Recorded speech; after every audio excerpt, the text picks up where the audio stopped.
Since I came here, felt the joy and the fear, finding myself making every possible mistake.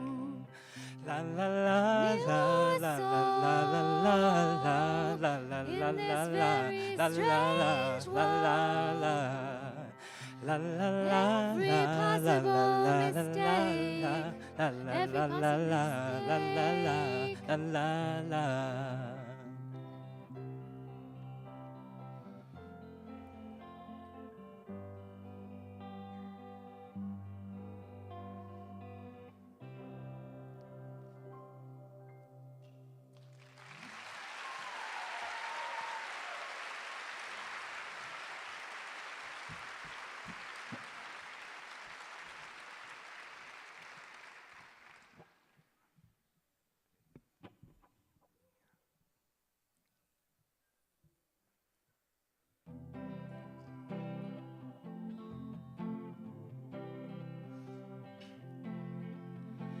Hold on to me as we go,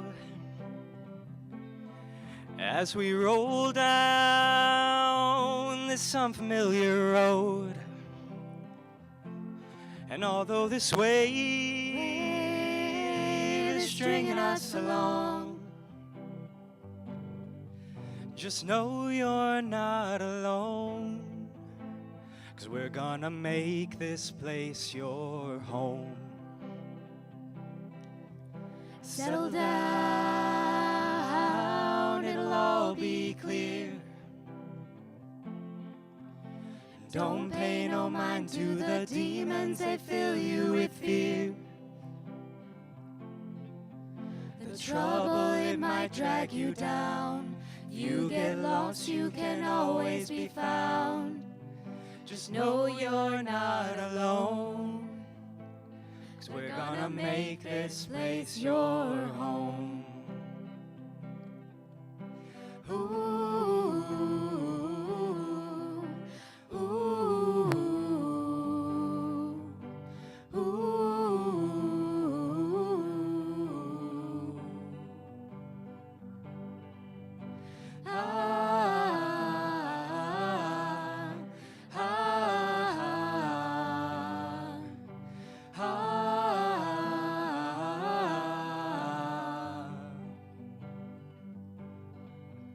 Settle down, it'll all be clear. Don't pay no mind to the demons, they fill you with fear. The trouble, it might drag you down. You get lost, you can always be found. Just know you're not alone. 'Cause we're gonna make this place your home. Ooh, ooh, ooh, ooh.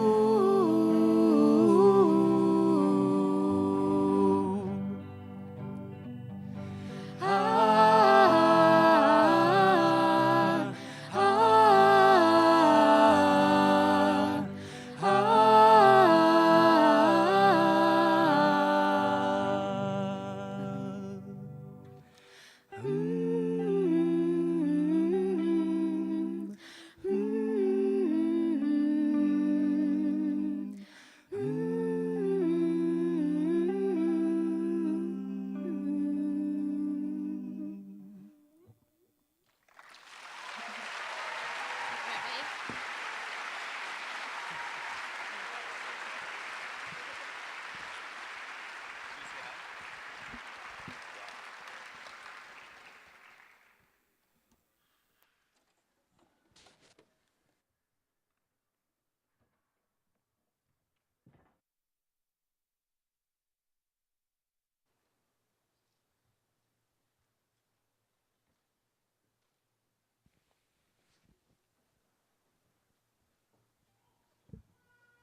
absolutely awesome.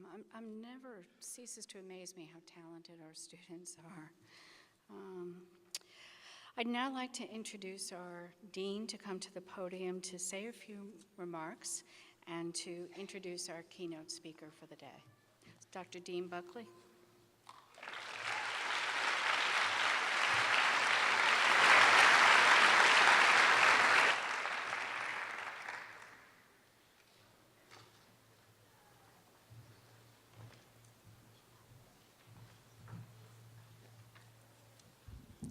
Good afternoon, everybody. Susan, I don't think the microphone's working well enough. Good afternoon, everybody. Okay, that's a little better. I thought our 4 students that played music before, getting through medical school is pretty hard. So if they don't do so well, they've got a great career ahead of them anyhow. So I thought they were fantastic too, Susan. Our colleagues, class of 2021, what a great bunch of students. You are incredibly impressive. And I know you're sitting there with your white coats ready to don, and I don't wish to disturb the white coats, but I do need each of you to put your white coat down and stand up and then turn around. Okay, and you have relatives and friends that you need to congratulate and thank. What an amazing job they've done to help you. So please thank their families.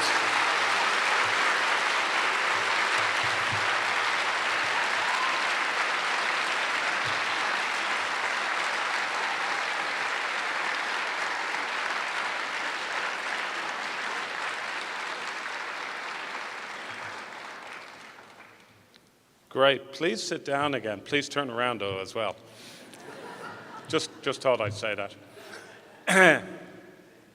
So, congratulations, parents. The other thing I would say is I've had the privilege to be involved in these kind of ceremonies in Augusta, Georgia, and unlike here, where this is just an extraordinarily fitting environment, sometimes we ended up having it in a non-denominational church. And the reason I say that is people were a little bit inhibited being in God's house. This is not God's house. Don't feel inhibited. And this is an afternoon of fun. And so if you feel like screaming at the top of your head, please do so. This is a joyous... Is that okay, Susan? Not when I'm talking. So do enjoy yourself. There's nothing more enjoyable than watching this rite of passage for people that have worked so incredibly hard and families that have made such commitment and such support over so many years. This is the culmination of a huge amount of collective effort in each of your families and in your communities. So what is there not to be happy about and celebrate today? So please do that. And you're celebrating, as you don this white coat, you're celebrating coming into medical school, but specifically you're celebrating joining the VCU family. And this is an amazing medical school. I had the privilege earlier in the week, it seems like a long time, but earlier in the week I had the privilege to address you as new colleagues on your first day of medical school. And I reminded you that our colleagues, this faculty is amazing, and colleagues like Susan, we've been doing this since 1838. So we know how to make doctors. So you're going to do just fine, and you're all going to end up being great doctors, and we're here to help you. And you've joined a school that has been making great doctors, making great discoveries, and improving the lives and health of Virginians and people throughout the U.S. for almost 179 years. That is a phenomenal legacy that you are joining. In addition, you are joining a school that has an amazing commitment to its community, and you'll hear more about that round about 3:45 when I'm finished my remarks and Danny gets up to talk, because you'll hear about how that plays out in terms of our community. This event is all about celebrating and recognizing your talent. There's lots of people out there that would just love to be sitting here today with the white coat that you have. This is an amazing, privileged opportunity that you deserve, but that you have before you that lots of people would love to have. And so, without going through the details of what a phenomenal, accomplished group of colleagues you are, by the fact you're sitting here, we know that you are very talented, very accomplished already. And so we recognize that. But also, this is about recognizing what you will deliver on as you learn your trade, the potential that you have when you become doctors, and specifically the potential that you have that we have less, but really is in your hands to change medicine. Because it's an aphorism, we're training tomorrow's doctors today, but it's incredibly true. You will be the people that'll practice tomorrow's medicine. You will make tomorrow's discoveries. You will make tomorrow's cures, and you will make the lives of Virginians and Americans better. That is an awesome potential that you and only you will realize. Fantastic, simply fantastic. And you're going to see medicine change right in front of you, and that's why we have such an extraordinarily complicated but comprehensive curriculum that's constantly evolving to incorporate the changes of medicine. And that's why we've got such an amazing faculty that are able to take stock and make sure that your training each of the 4 years has you ready and able for the future that's ahead of you. We're also celebrating, as I said, and as you began in kindly recognizing your family, we're celebrating their commitment and their achievement in getting you to this day. And they are, of course, immensely proud of you, as we are. And we're celebrating your commitment to service, to servant leadership, to altruism, to community leadership, and to a higher set of values that are more than simply clinical competencies, more than simply being a good bedside doctor, but really being leaders in your communities in a very short 4 years' time. And so for family members and people in the audience that have not been here before, you will see that our medical students don't get, like me, the full version coat. They get a mini coat. And it signifies that they're not quite there yet. But they're getting close.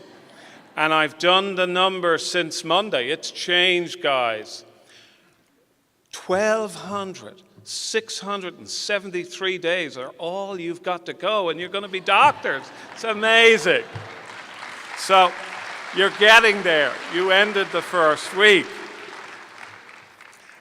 I mentioned that this is a celebration for you and your family, but we are very grateful to your parents.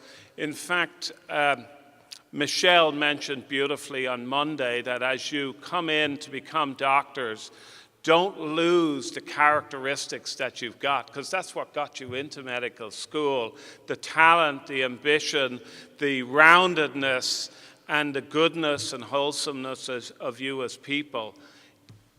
We're going to mold and build on that, but that's the foundational substance. And so don't lose that, and that's something that you gain through your life experience being guided by your parents. And so we're very grateful for your parents. We're grateful for your being here. We're grateful for your support of your students, now becoming our students. And we're also grateful for you engaging in this partnership with us. I will say to you that if you like what you see, if you're pleased with the school, please also support us financially, because as a public school, we always want to outreach more, and we want to provide more scholarships so that we can be as diverse and as substantial a school as we can be. So we appreciate your support today, and we appreciate your support into the future. But you're not just the only people supporting this class. There are our faculty. This is just a sample of almost 1,000 incredible faculty between physicians and basic science doctors that are not only great scientists and discoverers, not only great clinicians for the Commonwealth, but they are also terrific educators. And when you can imagine having somebody like Enrique, who's been 50 years on the faculty here, imagine the wisdom, the experience, and the commitment to teaching that he and others are going to show, and that you will have the opportunity to be exposed to. I'm also very grateful for the person who commits to this with me, my wife, Leonie. If you'd stand up, Leonie, please. Thank you for being here. And thank you for your support. And we also have our leaders from the foundation. I'm really, really delighted that you're here. It sends a fantastic message that I knew already, but it sends a fantastic message. And quite frankly, we could not do what we do without your support. So thank you for being here. Thank you for our development officers for being here. This is truly a team effort. And how heartening it is, as you heard Susan go through the list of dignitaries, to have doctors here that trained here, that have come back to cheer you on your first week, and to themselves be reinvigorated and recommitted to this amazing medical school. So this is truly, truly a team effort, and it all centers around each of you, 216 remarkable people that are going to be donning a white coat as a symbol of all the talent that you will bring over this next 4 years as we work closely with you to make you the finest doctors, the ambassadors for the Virginia Commonwealth School of Medicine, and ambassadors for the good life of the Commonwealth. So I'm amazingly excited. This will be a lot of fun. And now I'm going to do probably the one thing that you really want me to do. I'm going to stop my part of talking, and I'm going to have the opportunity to introduce our keynote speaker. The keynote speaker is a colleague, and I'll say a friend of mine. We met under unusual circumstances to claim somebody a friend, because if you think it's nerve-wracking standing up here talking in public, it was nerve-wracking the first time I ever spoke in front of Danny Avula, because I was interviewing for the job I now have, and Danny was evaluating me. And Danny, I've been watching him, he's going, "Oh no, we made a big mistake." And so Danny is a remarkable colleague. He graduated from UVA. He then came here to do pediatrics and graduated in 2004. And in keeping with a stellar career, he went on to Johns Hopkins. It's a little medical school somewhere else. And he went on to Johns Hopkins. He got a master's in public health. So he did the journey that you're doing of getting all the skills that he needed for the career that he was going to give back. And the city of Richmond has been amazingly fortunate because he serves in a leadership role for Richmond City Health Department. We're amazingly fortunate not only that he's back as a resident alumnus and a teacher and a supporter of our medical school, but he is also an extraordinary leader for the health of the Commonwealth and specifically for this city. He is like you, I hope you will become. He doesn't just do a day job. He is somebody that is engaged in multiple community agencies. He brings up 4 children as well with the best value set. He has been recognized for his leadership with many accolades along the way. He's been recognized as in the 40 Under 40 by Style magazine and by several other leadership awards, both in the Commonwealth and in Richmond. He is a colleague that has a broad view and vision of healthcare, and I believe this afternoon he will remind us that while it's important to know how to use the stethoscope well, it's important how to know how to order an MRI scan, but there's a broader, bigger picture out there that's called population health, and that is where the action is, and we're very grateful that you are right at the front of that. So thank you for being here, Danny. We're looking forward to an incredible, inspirational speech. Do not disappoint us, Danny.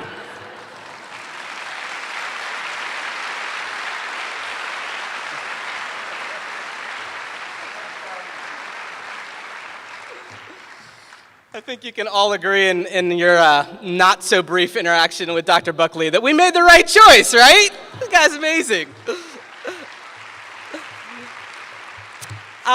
It's really an honor to be here with you all today on this day that you guys will probably never forget. And when Dr. Whitehurst Cook, who was my advisor in medical school, so it's really a thrill to be back here at her behest, but when she asked me if I would do this, one of the first things I did was text all my buddies from med school and say, hey, I get to do the white coat ceremony this year.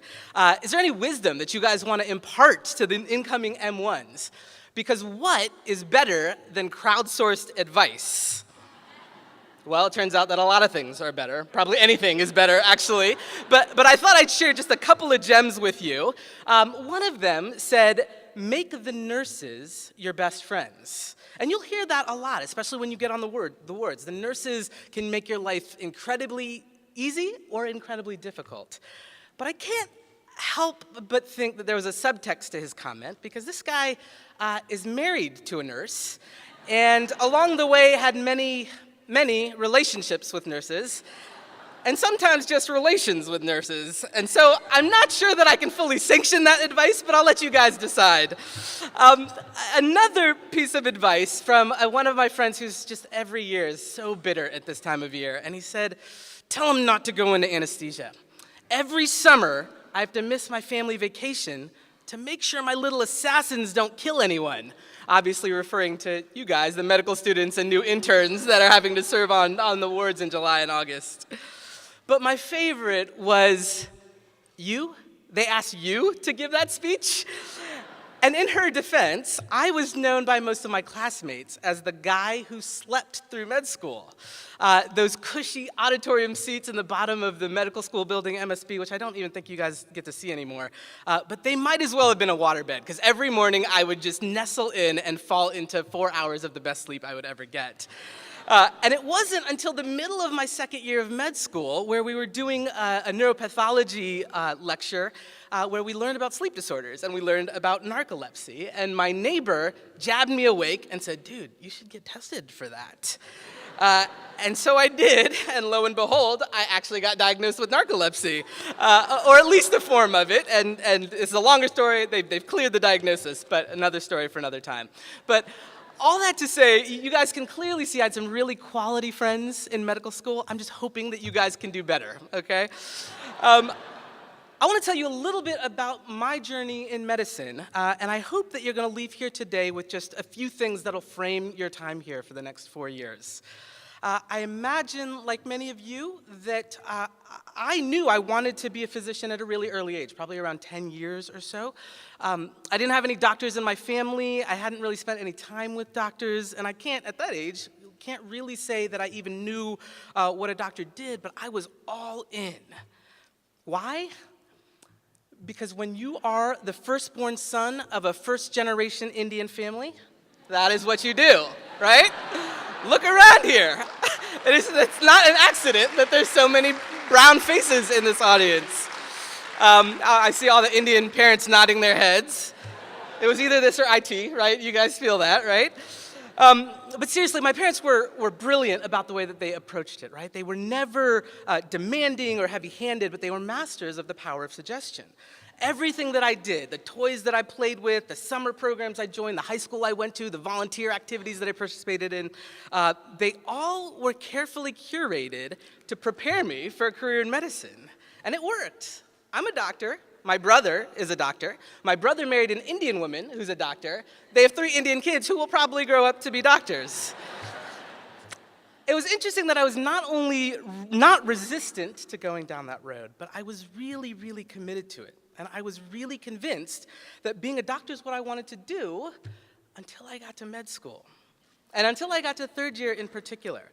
And I want to take a quick side note that this story is my story, and I tell it not to suggest that traditional clinical medicine isn't a great option. It absolutely is. That's why most of you are here, and it will be an amazing journey. Some of my closest friends are incredible clinicians who love what they do. They're making a remarkable difference in this world.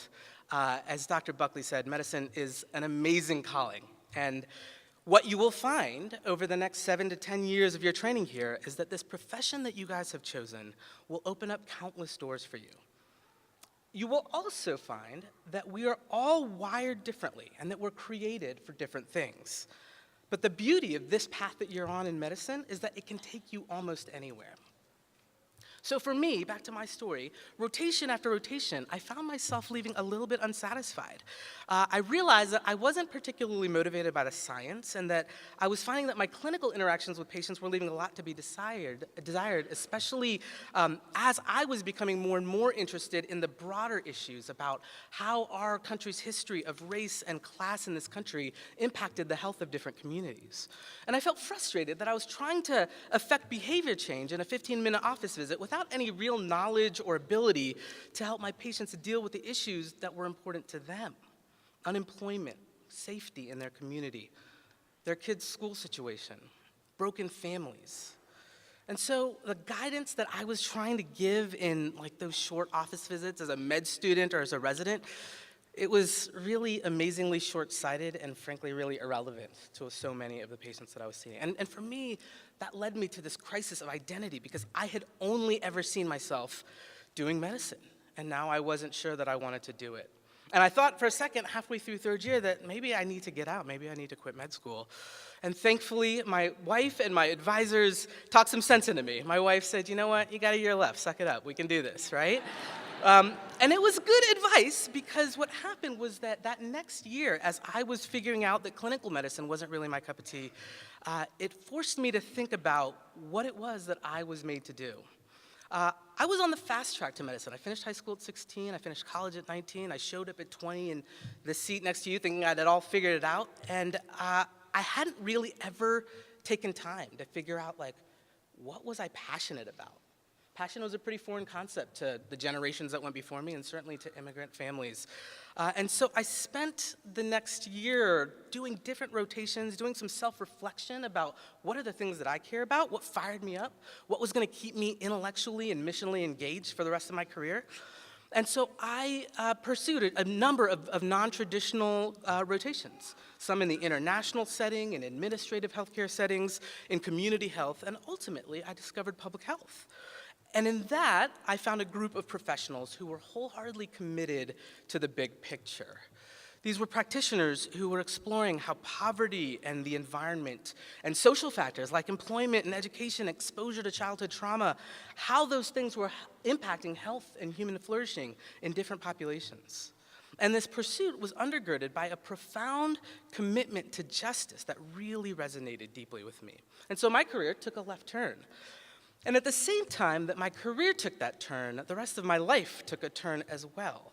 Back in college, I lived with a pretty remarkable group of guys at University of Virginia. And these were guys who knew each other well, they cared for each other really well, and they began cultivating a vision towards the end of college of living life on mission together. These were the kind of guys who would open up our living room to homeless folks that they befriended on the downtown mall.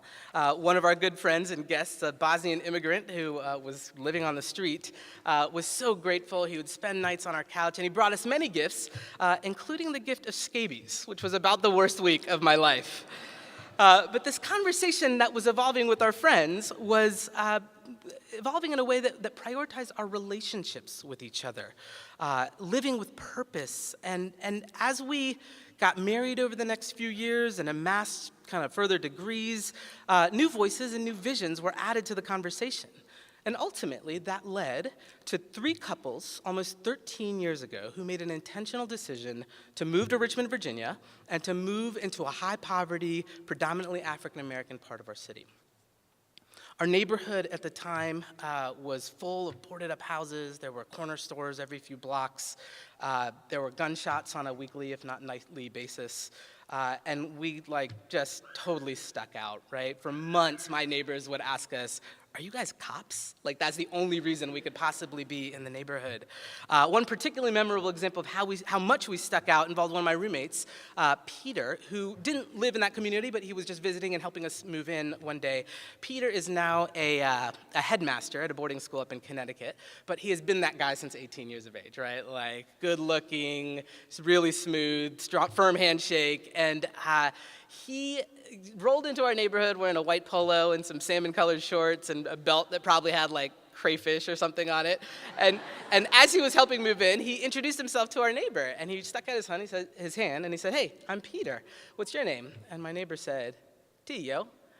And Peter said, "T-yo?" And he said, "Nah, T-yo." Peter said, "T-yo," as if he had gotten the emphasis on the wrong syllable, right? And T goes, "Nah, T as in Thomas, yo as in the figure of speech." And there's a lesson there, because as we were moving into this community and we were seeking out relationships with our neighbors, we realized we were going to have to learn a new language.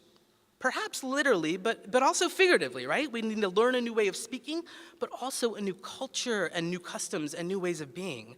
And learning those new ways of being would really open the door to some really remarkable relationships, often with kids in the neighborhood.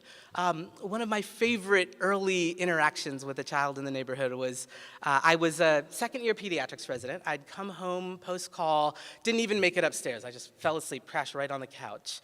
And the kids had just gotten so comfortable with our house, they just walk in and out as they pleased. And I woke up with this kid bent down, nose to nose, looking at me and petting my hair. And I woke up with a start, and I was like, "Daquan, what are you doing?" And he said, "I like your hair. Your hair reminds me of Jackie Chan." And it occurred to me that, I was probably the first Indian guy that this 10-year-old black boy had ever met. But this was also the first 10-year-old black boy that I'd ever had this kind of relationship with. And over the years, through our friendship, I learned to see the world in a different way through the eyes of Daquan. I saw the impact of him growing up in our community without a father. I caught a glimpse of what it was like to not always have food on the table, or to struggle with learning disabilities and to really dread school. My friendship with Daquan really helped me to understand poverty differently, and to care about my neighbors differently, and to grieve for the state of our world differently. And in that, I've become a person of greater depth and understanding and compassion. My friendship with Daquan has made me a more whole person, but it's also made me a more whole physician. As the city's public health director, I have a different understanding of the challenges that our poorest residents face, because they're my neighbors and they're my friends. I've tried on numerous occasions to try to walk alongside them as they navigate these insanely complicated eligibility processes, and I have a different understanding of just the deeply entrenched systemic challenges that our public schools face, because those are my kids' schools. And I feel the sting when one of my neighbors has to move out of the neighborhood because they can't afford rent anymore, and I realize that I am contributing to the gentrification of my community. Not everything about our life is easy, but it is rich and it is full, and there is a deep integration of my personal and my professional life that is really, really satisfying. And so that gets me to the biggest thing that I want to leave you guys with, and which is to challenge you to see this path that you're beginning today, not just as a career, because it's so much more than that. It's captured beautifully by an author named Steve Garber, who writes this. The word vocation is a rich one, having to address the wholeness of life, the range of relationships and responsibilities. Work, yes, but also families and neighbors and citizenship, locally and globally. All of this and more is seen as vocation, that to which I am called as a human being, living my life before the face of God. It is never the same as occupation, just as calling is never the same word as career. Our vocation is both our occupation and the rest of who we are. For many of us in this room, all of the decisions and the time commitments that we've made have led us to this point, getting into medical school and being on our way to becoming a physician. But I want to challenge us to explore the wholeness of who we are as something beyond just our identity as a physician. We're all committed to an occupation at this point. We're physicians. And while that's admirable, I'll argue that being a physician is not the end in itself. It's the way that we choose to live out that calling, how we conduct ourselves, both in the context of the profession, but also how we conduct ourselves in the broader scope, how we live the rest of our lives. So I have 3 thoughts that I want to share with you, and hopefully that'll help you towards that end in your time over the next 4 years. The first is to build community while you're here. Some of you guys are going to be tempted to just grind it out the next 4 years. And there's no doubt that med school at times requires that. It's a lot of work and a lot of time. But you guys also have a remarkable opportunity to be a part of a community, this med school community, the amazing students that you're surrounded by. You also have an opportunity to become a part of the greater Richmond community. And for the next 4 years, you guys can explore that in different ways. You can, pursue your hobbies. You can spend time in public schools. You can be a mentor. You can spend time down by the river. The more that you guys do this, the more that it will change the way that you learn this craft. That community will sustain you when this gets really hard. It'll help you create a vision for your life that extends beyond your career. And it'll help you live into your vocation, both your occupation and the rest of who you are. Second, resist inertia. Don't let the prevailing winds of this period of your life direct your path. If you don't commit to finding and pursuing your values and your own vision for your life, those choices are going to be made for you. The debt that you're racking up may steer you towards plastic surgery or interventional radiology, and those aren't bad things by themselves. In fact, they're really, really important things, but not for the sole purpose of paying off your debt. Your peers or your mentors might suggest that you go into ENT or optho because you have really good board scores. And again, those things are so necessary, but not if you just get herded in that direction. So I'm challenging you to think about your gifts and to envision how they might best be applied to serve a community beyond yourself and to make your mark on this world. Again, our vocation is both our occupation and the rest of who we are. And lastly, live with conviction.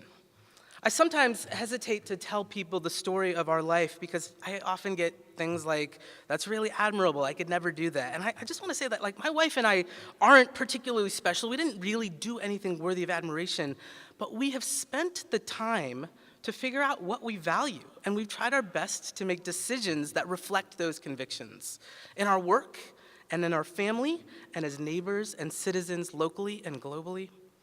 This is vocation. That to which we're called as human beings, living our lives before the face of God. You guys are about to start an amazing journey, and I just hope that you experience all of the fullness and the richness that it has to offer. Thanks.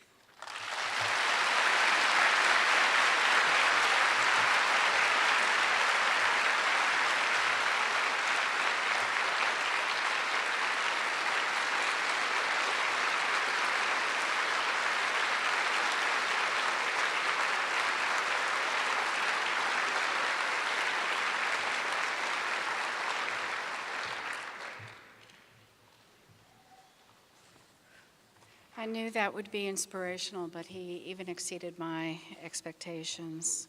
I've heard Danny speak before to medical students, and he's wonderful. So guys, are you ready?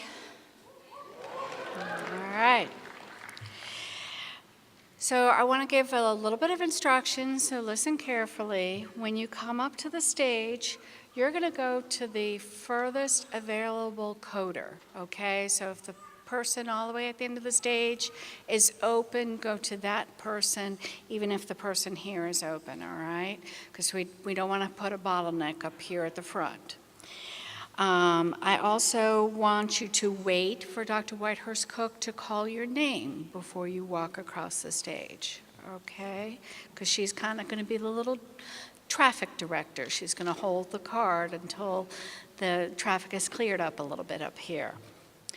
Families, certainly it is great to take pictures and to scream and yell. We encourage that. Support your students.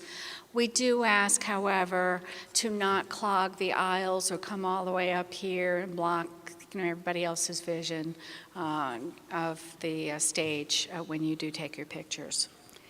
Our coders will be Dr. Buckley, please come up here, Dr. Ripley, Dr. Woolabin, and myself. You here? Yes, ma'am. Yes. I'm the traffic director. All right. Dr. Whitehurst Cook will call the names. And then Dr. Avula, if you will come up here as well. You're going to give an MCV pin to each student as they leave the stage. Thank you.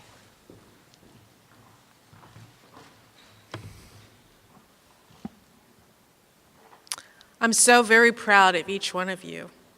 As I said earlier this week, you each were chosen with lots of thought, and there is a lot expected of you over the next 4 years, but you won't be doing it by yourself. You've got all these wonderful people, and I've got your back. So if you need me, you know where I am, down in that admissions office where you started out last year. Okay, so let's go. So you will be directed up here by one of our admissions officers. You'll come up these stairs, and then you'll hand me your card, and I will try my very best to pronounce your name correctly.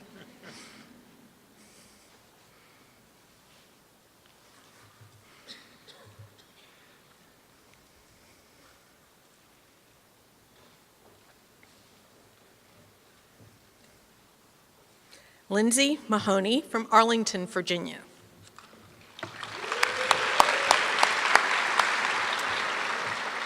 Aiden Morrell from Newberg, Oregon. Dan Barnett from Farmington, Utah. Dhruv Sethi from Richmond, Virginia.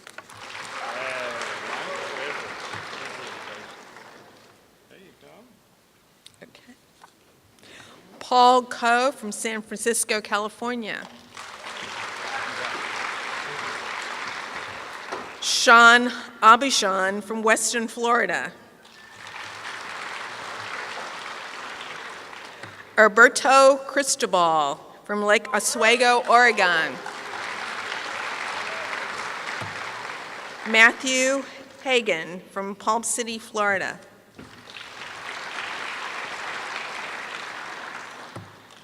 Andrew Wands from Great Falls, Virginia.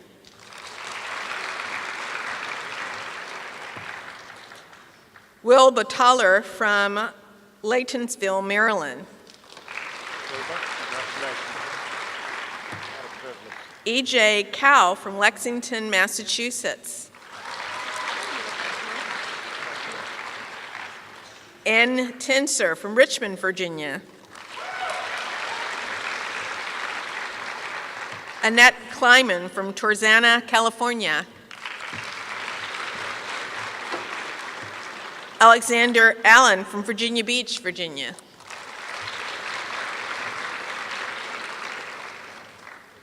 Matthew Lustig from Newport News, Virginia.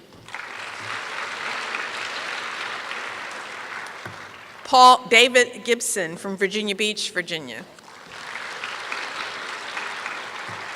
Amir Malik from Woodbridge, Virginia. Armandeep Guman from Knoxville, Virginia. Davis Kim from Atlanta, Georgia.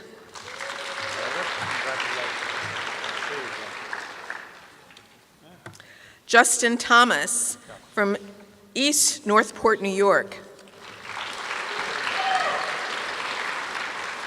Andrew Fernandez from Richmond, Virginia.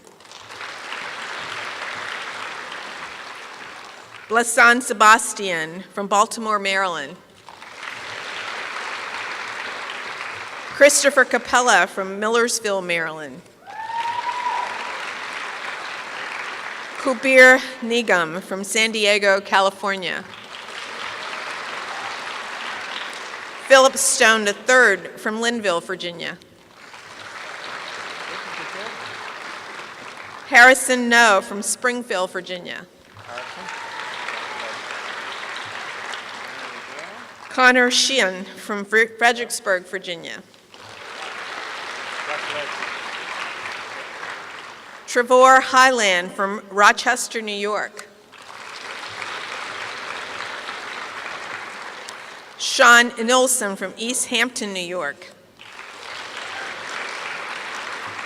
Nicholas Davis from Midlothian, Virginia. Robert Fuchs from Oak Hill, Virginia. Kaylee Kempston from Russell, Kentucky. Nicole Ramirez from Ocala, Florida.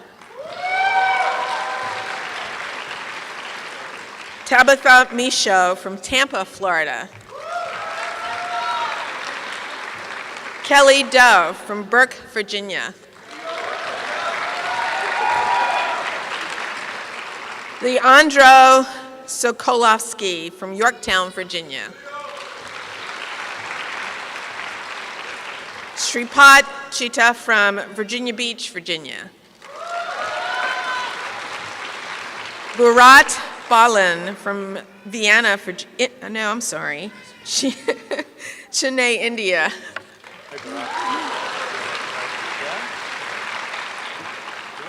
Pratyush Narayan from New York City, New York.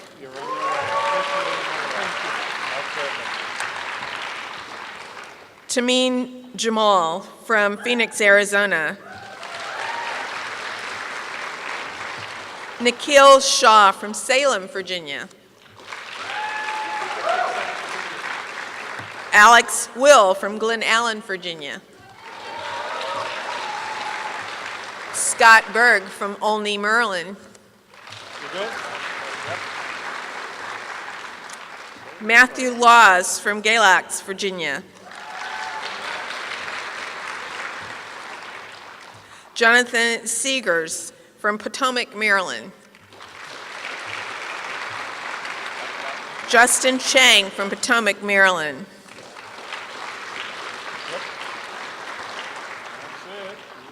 Nicholas Malkey from Clemen, Florida. Mohsin Ali from Herndon, Virginia. Siddharth Shankar from Cary, North Carolina. Jessica Keenan from Elizabeth, Pennsylvania. Caitlin McIver from Fluvanna, Virginia. Nicole Huang from Great Falls, Virginia. Ansley Lessner from Arlington, Virginia. Katerina Fleckenstein from Reston, Virginia. Lindsay Sterling from Manassas, Virginia.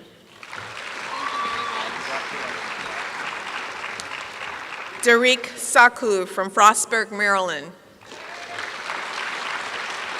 John Kuhn Park from Gainesville, Florida. Alexander Pace from Richmond, Virginia.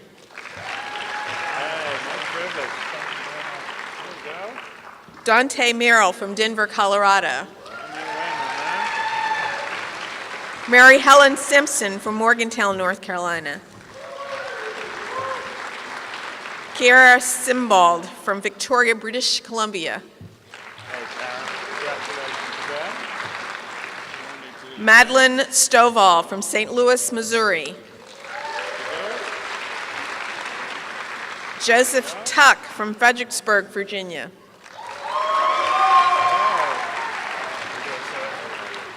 Thanasios Sodalis from Carpothos, Greece. Roxana Shirazi from Centralville, Virginia.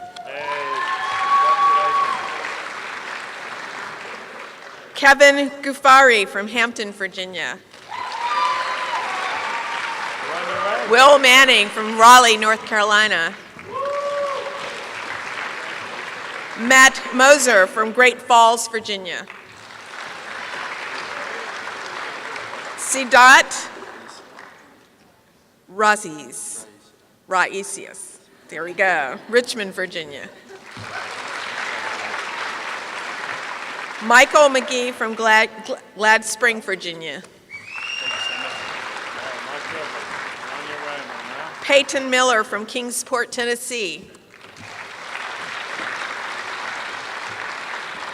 Karen Karch from San Diego, California. Rebecca Commichon from Sacramento, California.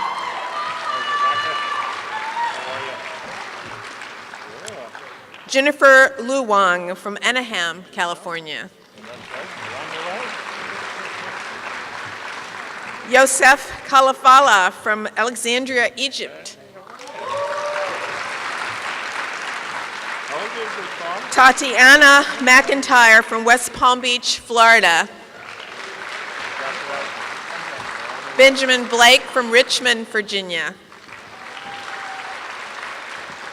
Mujin Jarbath from Brandon, Florida. Vera Okans from Fayetteville, North Carolina. Congratulations. Donald Cox from Richmond, Virginia. Paulius Mui from Boston, Massachusetts. Adele Azkadi from RN from California, LA. Graham Gardner from Abington, Virginia. Connor Comstock from Virginia Beach, Virginia. Scott Eastep from Alexandria, Virginia. Robert Jones from Midway, Massachusetts. Brady Ernst from Jonesville, Wisconsin. Sean Hurley from Millis, Massachusetts.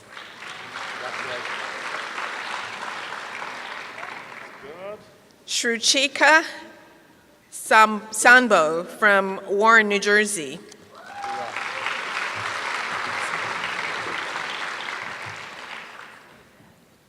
Saloni Patalia from Roanoke, Virginia. Sathya Areti from Glen Allen, Virginia. Maya Srinath from Cupertino, California. Helen Zhang from Chapel Hill, North Carolina. Sir Avia Chilukuri from Tustin, California. Alexandra Dooney from Appleton, Wisconsin. Elizabeth Williams from Westminster, Maryland.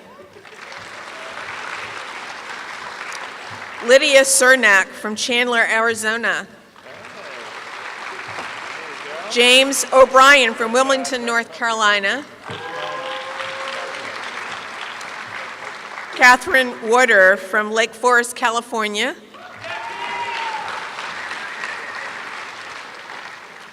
Tipiani Na Wat Tongvishit from Fredericksburg, Virginia. Diana Morales from Miami, Florida. Amita Kumar from Gainesville, Virginia. Abi Chen from Richmond, Virginia. Melissa Walker from Fredericksburg, Virginia.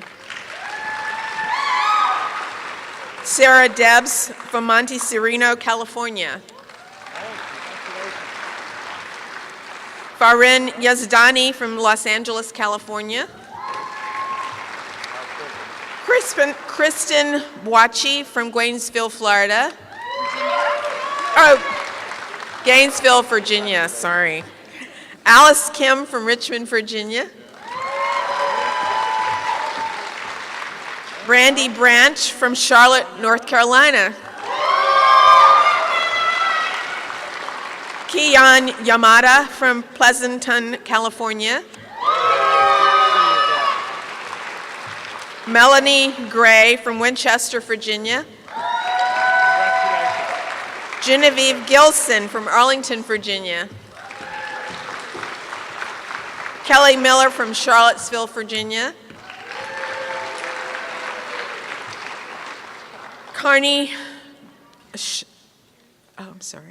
Carrie Shadowin from Richmond, Virginia.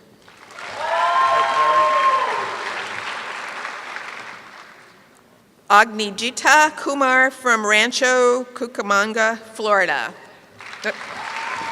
California. Sarah Wang from Toronto, Canada. Seeing things that aren't there.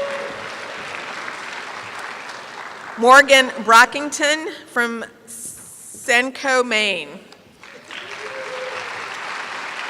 Amanda Stanton from Alexandria, Virginia. Sarah Andrew from Leesburg, Virginia. Eleanor Love from Arlington, Virginia. Kara Hostetter from Harrisonburg, Virginia. Nicholas Nowell from Burlington, Massachusetts. Paige Kolodny from McKinney, Texas. Roman Hadari from Richmond, Virginia. Lillian Singer from Annandale, Virginia. Isabel Hefner from Great Falls, Virginia. Kiera Francisco from Lakeland, Florida. Wendy Clay from Blackstone, Virginia. Miranda Shimzor from Woodbury, Minnesota.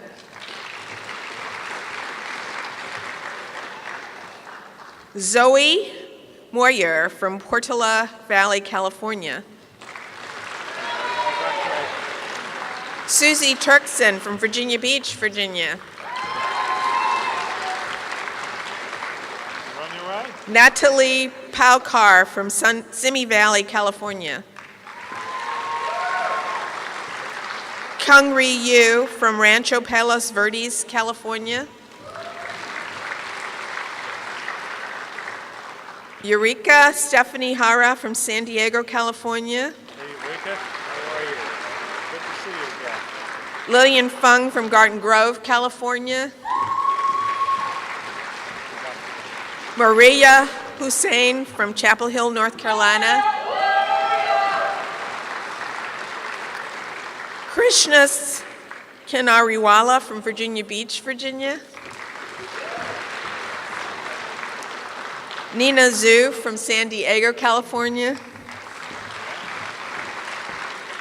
Shirley Yu from Yorba Linda, California. Emily Lee from San Francisco, California.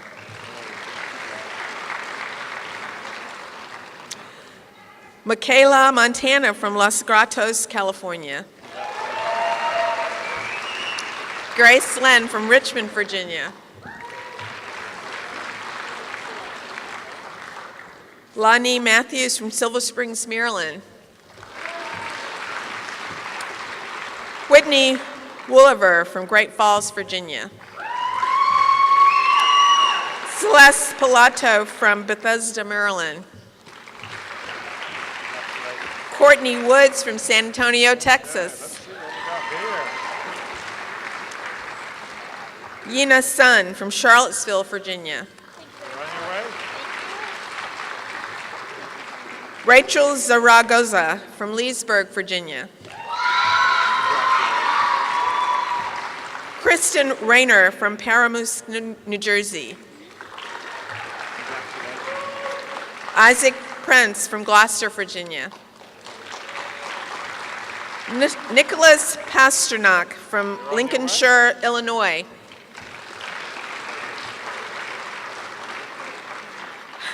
Marina Fishbon from Baltimore, Maryland.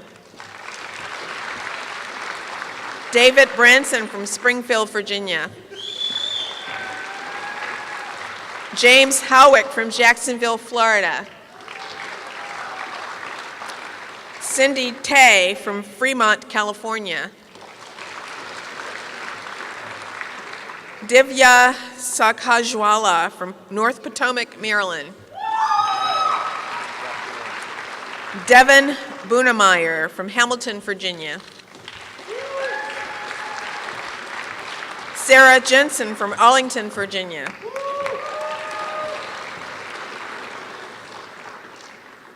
Hargreeva Yedla from Pittsburgh, Pennsylvania. Kevin Kurak from Hackettstown, New Jersey. Brian Gabardella from Cranford, New Jersey. Evan Hughes from Potomac, Maryland. Eric Morgan from Richmond, Virginia. Dahlin Rees from Salt Lake City, Utah. Jason Gassman from Pleasant Grove, Utah. Arjun Venkat from Richmond, Virginia. Sanam Solanki from Aldi, Virginia. Anuj Therakan from Vienna, Virginia. Vishal Paudel from Falls Church, Virginia.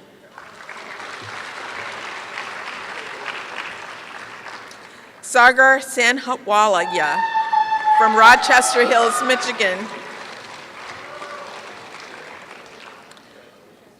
Vikrant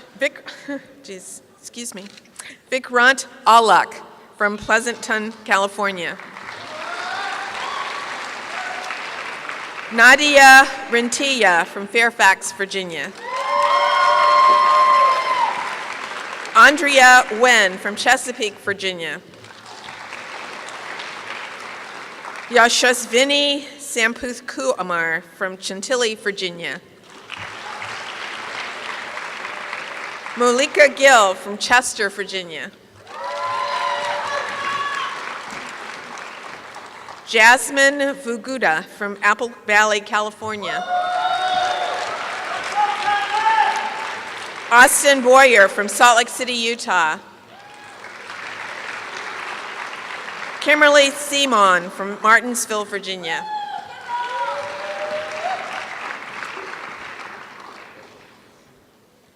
Hannah McKay from Cosin, Virginia.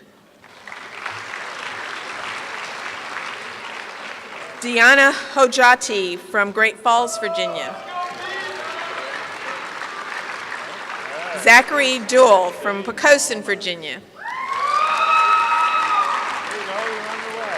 Moon June Brian Kim from Springfield, Virginia. Holly Skinner from Charlotte, North Carolina. Chao Ho from Irvine, California.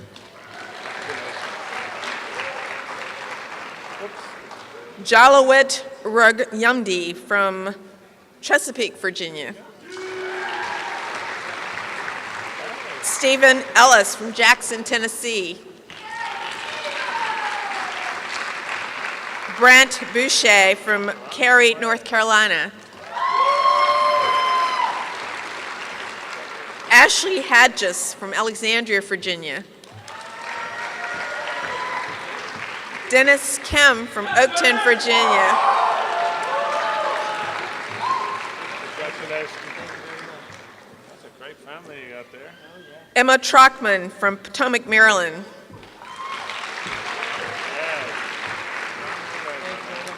Erica Lutens from Pittsburgh, Pennsylvania. Caitlin Rickle from Heartland, Wisconsin. Christopher Sowers from Richmond, Virginia. Christopher, again, good to see you. David Salamunsky from Richmond, Virginia. Riley North from Falls Church, Virginia. Eric Mosley from Broadnax, Virginia. Naomi Runathungu from Palmdale, California.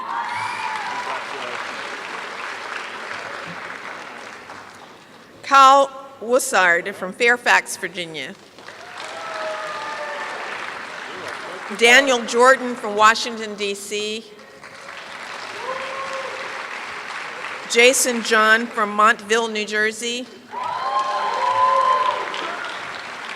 Shivam Gulhar from Germantown, Maryland. Robert Moy from Owings Mills, Maryland. Elefti Rios Trikanjo Poulos from Athens, Greece. Jim Peksak from Virginia Beach, Virginia. Michael Jung from San Rafael, California. Irene Kimley from Los Angeles, California. Aaron Pruitt from Mitchellville, Maryland. David Lee from Fairfax, Virginia. Angela Sickles from Herndon, Virginia. Chin Yoon Angelica Ting from San Jose, California. Kamas Gonki from Sacramento, California.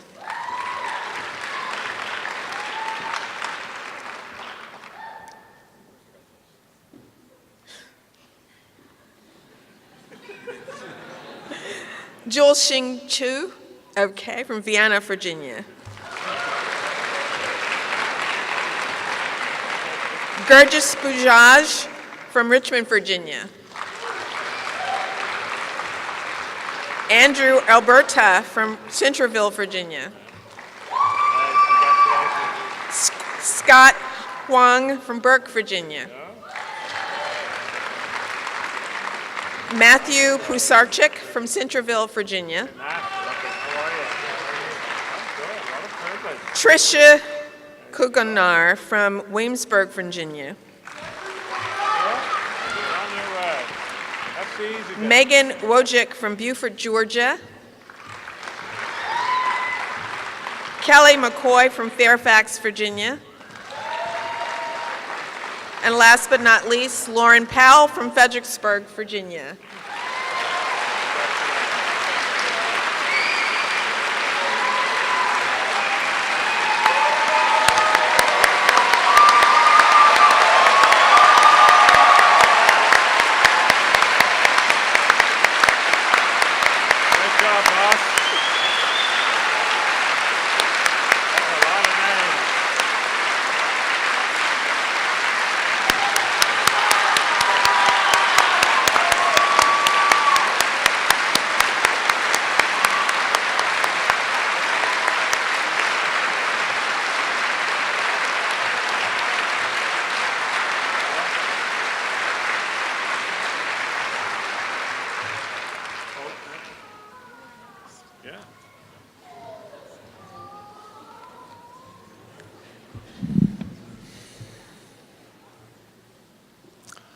Okay. 216 people coated. And I didn't hear a single congratulations. Come on, guys. One more congratulations.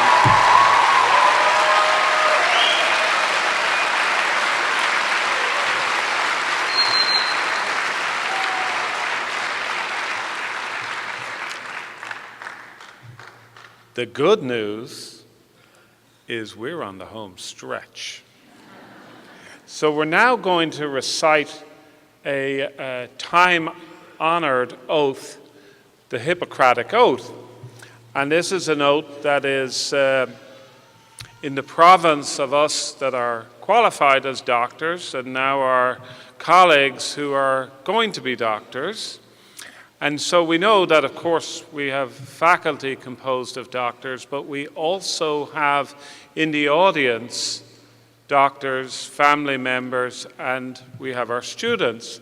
And so if you fall into the category of being a doctor, or if you fall into the category of wanting to be a doctor, please stand up and recite the oath with me.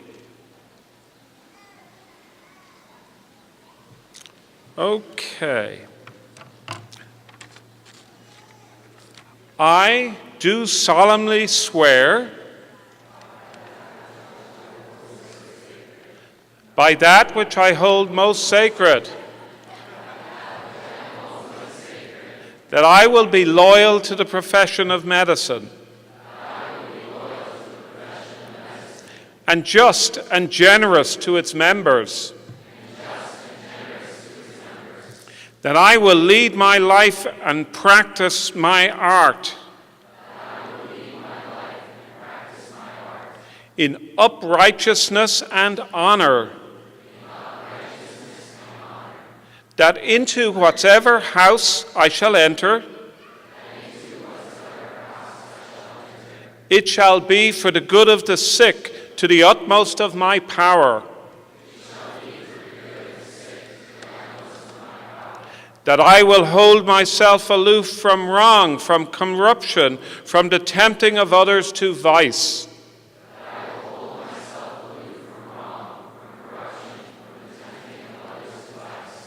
that I will exercise my art solely for the cure of my patients, and will give no drug, perform no operation for a criminal purpose, even if solicited, far less suggested.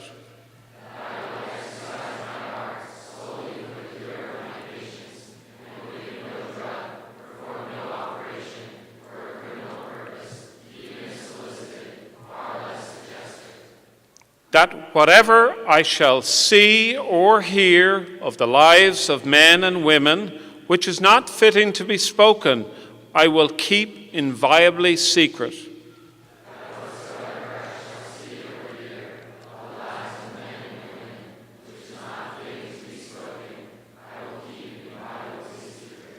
These things I promise, and in proportion as I am faithful to this my oath, may happiness and good repute be ever mine, the opposite if I shall be forsworn.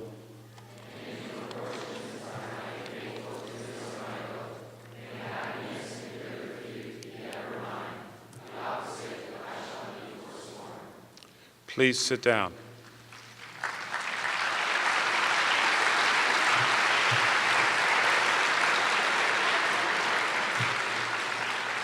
Susan, it officially says here closing remarks. Close this down, Susan.